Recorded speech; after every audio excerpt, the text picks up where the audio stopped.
அதாவது எப்பயுமே இந்த காமெடி ஒன்று நடக்குங்க. தமிழ்நாடு கல்வியில் சிறந்திருக்கும்பாங்க. எது வச்சு சொல்கிறீங்க அப்படின்னு சொன்னால், கிராஸ் என்ரோல்மெண்ட் ரேஷியோ கூடி இருக்குமா, ஜிஆர் கூடி இருக்கும். ஜிஆருக்கு உங்களுக்கு என்ன சம்பந்தம்?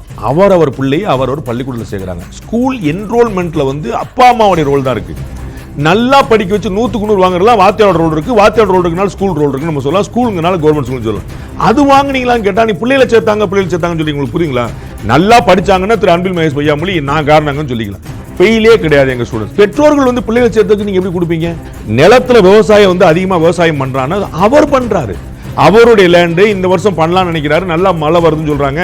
நம்ம சும்மா பண்ணிட்டு இருக்கோம்ல, 10 ஏக்கர் கூட போறோம். அவர் லேண்டு நீங்க என்ன ஊக்கப்படுத்துறீங்கன்னு கேட்கலையே. நீங்க வந்து நீங்க பண்ணுங்க நான் பார்த்து யாராவது சொன்னாங்களா? அங்க லோக்கல்ல வந்து அந்த கூட்டுறவு சங்கங்கள்ல அங்க உள்ள விதை பண்ணைகள்ல வந்து சஜஸ்ட் கொடுக்குறாங்க. கேட்டா கொடுப்பாங்க, போய் பார்த்தா சொல்லுவாங்க, மண்ணை பார்த்து சொல்றாங்க. அதெல்லாம் நடந்துட்டு இருக்கு. ஆனா இந்த விதைப்பு அளவு ஏக்கர்கள் கூடினதுக்கு அரசாங்கம் என்ன செஞ்சதுன்னு கேட்கு.